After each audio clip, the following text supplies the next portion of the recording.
It's Thursday, July 18. This is the news on PBCJ. I am Simone Absalom. There has been a decline in the poverty rate in Jamaica. The Jamaica Survey of Living Conditions 2016, tabled in the House of Representatives, shows the prevalence of poverty was recorded at 17.1% compared with 21.2% in 2015.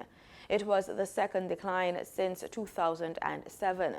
The report says the decline in the poverty rate can be partly attributed to the increase in employment as well as Jamaica's economic performance, as real gross domestic product grew by 1.4 percentage points.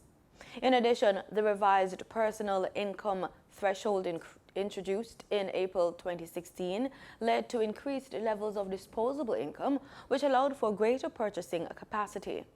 Data for the 10 years between 2007 and 2016 revealed that the lowest level of poverty recorded was in 2007 at 9.9%. It was also the lowest level ever recorded since the publication of the Jamaica Survey of Living Conditions. Pro-abortion campaigners came out swinging at the church on Wednesday as Parliament's Human Resources and Social Development Committee continued hearing arguments on the legalization of the termination of pregnancies locally. The debates surround a motion by West Rural St. Andrew Member of Parliament Juliet Cuthbert-Flynn. Human rights advocate Yvonne McCullough-Sobers objected to the anti-abortion stance of the church, stating that a distinction must be made between the role of the state and that of the church. The church is very entitled to have its beliefs and hold them as strongly as they wish. That is their right. But the state has a duty to protect every citizen, regardless of what they believe, what their moral outlook might be. McCullough-Sobers insisted that women should have access to safe abortions in certain circumstances and said with different churches holding diverging views on the topic, if the parliament were to be swayed by the church, it would have a difficult time deciding which ideology to accept. Retired cultural studies professor at the University of the West Indies, Carolyn Cooper, also accused members of the church community of engaging in hypocrisy.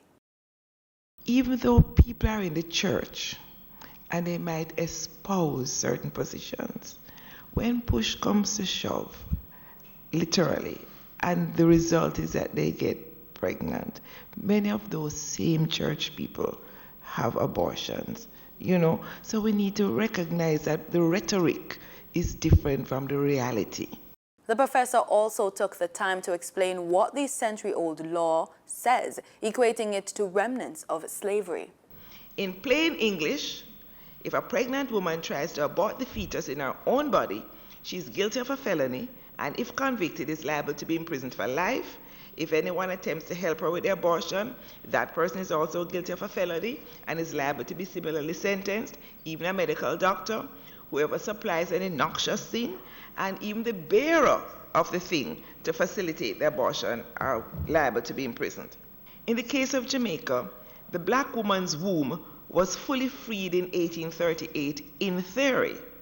In actuality, our oppressive anti-abortion law continues to trap women in reproductive slavery. Furthermore, the backward move to enshrine fetal rights in the Jamaican Constitution means, in effect, that the lives and health of women are conceived as less important than protection of the fetus. During this week's sitting, Mrs. Cuthbert-Flynn voiced her appreciation for the participation of pro- and anti-abortion groups. Hopefully that we can see some resolve this time around. You mentioned back in 1975 when we thought something would have happened and nothing happened. But I would not want for us to come here on a weekly basis, listen to all these, prepare these submissions, to take the time to prepare these submissions and then for nothing to happen. And I'm going to make sure that we follow through and that something happens. Minister of Culture, Gender, Entertainment and Sport, Olivia Grange, yesterday announced members of the House of Representatives who have been appointed to the Joint Select Committee to consider a bill entitled an act to make provision for the prevention of sexual harassment and for other connected matters. The MPs named to the committee are Olivia Grange, Delroy Chuck, Franklin Witter, Marissa Dalrymple Filbert, Anne-Marie Vaz, Natalie Nita, Horace Daly, Dr. Angela Brown Burke. They will sit jointly with a similar committee to be appointed by the Senate to consider and report on the bill. The bill tabled in the House recently by Minister Grange is intended to protect women and men whose quality of life is affected by intimidating, hostile, or offensive environments caused by unwanted sexual advances, requests for sexual favors, and crude sexual behaviors. The Ministry of Economic Growth and Job Creation is now in the process of preparing a program to alleviate drought conditions across the island, as temperatures are expected to rise in the coming months.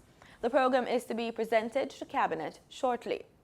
According to Portfolio Minister Daryl Vaz, in addition to the extreme heat, there is a drought across much of the island. Mr. Speaker, you will recall a couple of Saturdays ago in Jamaica, we experienced an unprecedented 102 degrees Fahrenheit. Researchers say these record-breaking temperatures are made 5 times more likely by the effects of climate change. Minister Vaz was making his contribution to the 2019 sectoral debate on July 16 in the House of Parliament. Given all that is happening, Mr. Speaker, the Climate Change Division of my ministry has been proactive in ensuring that we take the necessary and concrete steps to make the island climate resilient. The CCD has inter alia developed mechanisms to remove barriers and unlock financing for private sector engagement in climate action. Minister Vaz, who has responsibility for land, environment and climate change, noted that a sample of data taken from weather stations in all 14 parishes shows that all stations experienced higher extreme temperatures in June this year when compared to June 2018, with more than 50% of these recording increases of 1.5 degrees or more. The National Water Commission, NWC, has issued an advisory urging the public to be on the lookout for people posing as its employees or bill collectors, acting on the Commission's behalf in a guise to gain access to their properties. In a release this week, NWC reminded the public that while its representatives are all legally empowered to enter a customer premises on behalf of the NWC on any day between 8 a.m. and 6 p.m., all NWC representatives are issued with a current photographic identification card and are required to produce valid NWC identification at the customer's request. NWC said, too, that its representatives do not usually need to go inside a customer's home, but mostly into the yards where NWC pipes and meters are located. Your health is your responsibility. You should be open to advice from medical officers, especially as it relates to how to deal with the effects of heat and other summer-related illnesses. Keep watching for some advice on this week's Living Healthy.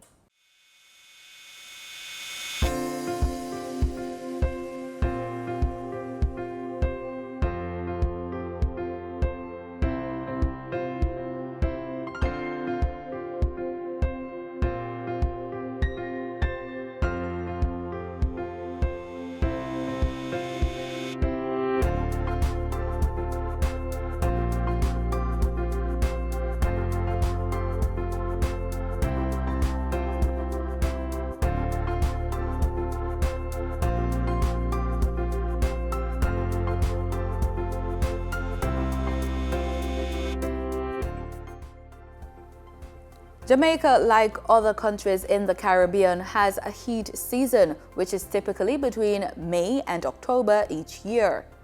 This year, extremely high temperatures are being recorded. The Meteorological Service of Jamaica says as a result, there will be increased heat stress on humans, animals and crops. Let's take a look at the effects of heat on the human body. Exposure to excess heat from the sun can cause excessive thirst, nausea and exhaustion, as well as sunburn and heat stroke. Medical doctor Kimberly Somerville tells us more. Sunburn is the acute inflammation of the skin after prolonged exposure to the sun, UV rays. And what are the symptoms of sunburn? Firstly, you'd start with redness. That usually occurs around 2 to 4 hours after the sun exposure. It can get its highest about 1 day after. Thereafter, you're going to get peeling of the skin, tenderness, and sometimes darkening of the skin. If you have recurrent sunburns, you may get thickening of the skin, darkening. It can even lead to skin cancer. More water will help the skin to rejuvenate and then heal much faster. Also, you'd want to use, say, aloe vera. It usually helps to soothe the skin. It hasn't been proven to quicken the rejuvenation, but it does help with the feeling of the skin. We usually say not to use any creams or alcohol because at the time the skin is much more sensitive and will absorb too much of those products. Signs associated with a heat stroke include a very high body temperature, above 103 degrees Fahrenheit, hot and dry skin, a throbbing headache and dizziness. Other signs include altered mental state or behavior, nausea, vomiting, flushed skin, rapid breathing, and a racing heart rate. Heat stroke is the body's inability to process its heat. So the temperature, your temperature may get up to 41 degrees Celsius, and at that time you may have altered consciousness. Our normal temperature is around 36 degrees. So once it gets to 41, we may get irritable, we may get delusions or hallucinations, and even some persons can go into a coma. Extreme heat stress may also trigger decompensation in some medical conditions such as diabetes and hypertension. Among the most vulnerable are the elderly, as well as infants and children younger than 6 years of age, persons who are overweight, and those with pre-existing medical conditions. What are some of the treatments for heat stroke? Generally, what happens is that we want to take off all the restrictive clothings to make sure that the heat is being evaporated or radiated.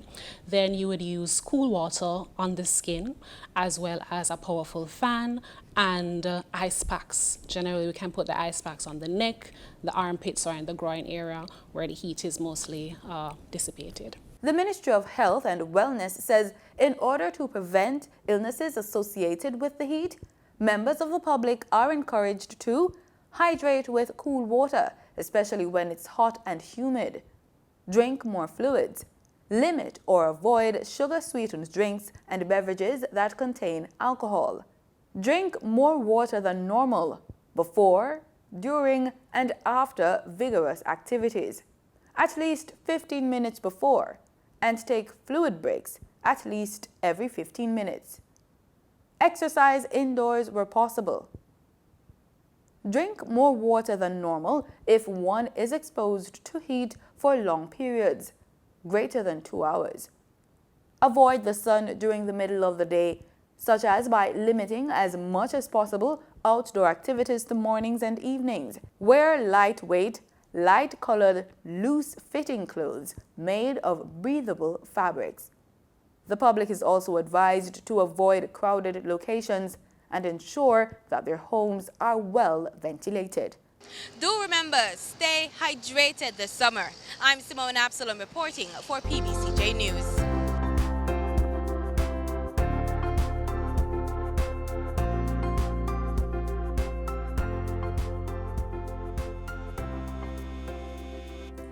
Motorists should see an increase at the pumps in the price of gasoline and diesel effective Thursday, July 18, and that's according to the latest ex-refinery costs from Petrojam. 87 and 90 octane gasoline will be sold for $134.98 and $137.82 per liter respectively, up by $3 each. Automotive diesel fuel will be sold for $135.65 per liter, following an increase of $3.03, while ultra-low sulfur diesel is up by $3.01 and will be sold for $139.48 per liter. Do remember, marketing companies and retailers will add their respective markups to these prices. The Bank of Jamaica's daily foreign exchange trading summary says the US dollar on Wednesday, July 17, ended trading at Jamaican $137.31, up by 28 cents. Meanwhile, the Canadian dollar ended trading at Jamaican $103.12, down from $106.26, while the British pound sterling ended trading at Jamaican $167.69, up from $167.56. Let's take a look at what's happening in news across the region. In Trinidad and Tobago, although the influx of Venezuelan migrants has seen an outpouring of generosity and kindness on the part of some Trinbagonians, it has also opened a window into our parochialism, xenophobia, and racism. President Paula May Weeks speaking about ethnic nationalism during the opening of the CPA's conference, which is dealing with the issues of globalization and nationalism. Hostile and derogatory comments about migrants are made on social media and talk radio, all in the name of patriotism. It is for our lawmakers, representing the views, interests, and aspirations of those on whose behalf they speak, to set the tone. Our people will follow where we lead. The government has said 16,543 Venezuelans were registered over a two-week exercise to allow them to work in Trinidad and Tobago for 1 year. Take, for example, the issue of immigration, a pressing concern for our workforce in Trinidad and Tobago. Consensus on how to implement relevant legal frameworks and fulfill our international obligations seems elusive, and our people are anxious for clear, equitable, sustainable, and humanitarian roadmaps for the long and short term. Only Parliament can provide that comfort. While making no specific reference to Trinidad and Tobago, the Secretary General of the CPA spoke of entrenched fears that are often associated with unprecedented waves of immigration. The fear of loss of national culture and identity is compounded by a lack of control at borders and undesirable immigrants and potential terrorists entering into one's territory. Third, accompanying the distrust and the fear are anxieties, of course, around the deprivation of loss of jobs and income, along with a strong sense that the ethnic and social group are being left behind to others in society. Prime Minister Dr. Keith Rowley did not make any direct reference to Venezuelans in his remarks. Whereas globalization once promised the removal of barriers and to open doors and to open borders, the creeping rise of radical nationalism is breeding dangerous discontent and disunity as regional alliances fracture. The exceptional sugarcane deliveries also helped to boost this year's sugar production. That number is up by over 10,000 tons more sugar produced. It's another big record, although final numbers are not yet in. Olivia Carballo Aviles of ASR BSI says that the quality sugarcane and the weather contributed to this boost in sugar extracted. We were able to extract more sugar out of the cane that we got at around 155,000 tons of sugar and more. We're still finishing the sugar processing at this time. And the record before that was 144,000 in 2017. So that is actually more than 11,000 tons of sugar, more than our record. We are very happy. We congratulate the farmers as well for bringing in very good quality cane. But while this is all good news for the ASR BSI, there are a few farmers who didn't get to deliver all their canes this year. A survey will follow to determine what percentage of canes is still in the fields. We don't think it's a great number, and a lot of the issues centered around not being able to have enough cutters and or loading trucks. That is what some people are reporting. ASR BSI is also making a big change in the type of sugar they produced. The transition is from a mostly fully raw milled sugar to a direct food consumption sugar, or also known as a food-grade sugar. So the food-grade sugars that we currently have are the white, plantation white sugar, which we get in the stores. And if you notice, it's a lot finer, a lot whiter than several years in the past. We still have the local brown, that is food-grade. We have the EU Demerara sugar, which is exported to EU and then the EU for CARICOM. We have one sugar from that we export to Canada that is confectionery, has specific crystal sizes and color. Avila says that ASR-BSI can do a lot more in terms of planning, projection, and analysis of a season, but many farmers are not using the data input system. In sports, Jamaica's under-23 national footballers had a minor setback in their quest for Olympic qualification when they were held to a 1-1 draw by Dominica in their Group A Caribbean qualifier at the Anthony Spaulding Sports Complex Wednesday night. It was a disappointing result for host Jamaica, as they were expected to secure a maximum 3 points against one of the minnows in the region. Instead, both teams are on 1 point in the 3-team group, of which the winner alone can advance to the next phase.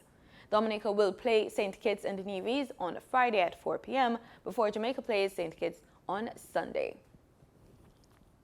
Jamaica's Sunshine Girls thrashed Scotland 67-36 in their Netball World Cup match at the M&S Bank Arena on Wednesday. Despite a 67-36 win over Scotland at the Netball World Cup, Jamaica's Sunshine Girls are now out of contention for a semi-final spot at the tournament. Janelle Fowler led the way with 45 goals from 48 attempts for the Jamaicans. The Sunshine Girls would have been in the semi-finals had England and South Africa lost their remaining 2 games, but they picked up wins on Wednesday, which ended the Sunshine Girls' hopes of a podium finish. And Olympian Alia Atkinson is one of 10 Sports Hall of Fame inductees to be honored in September at the Burgess Banquet in College Station, home to the main campus of Texas A&M University. The Texas A&M alum was a 4-year winner for the college's swimming and diving program. Throughout her 4 years, Atkinson received 19 All-American honors, which ranks 4th best in the program's history. And that's the news on PBCJ. I am Simone Absalom. Pleasant viewing.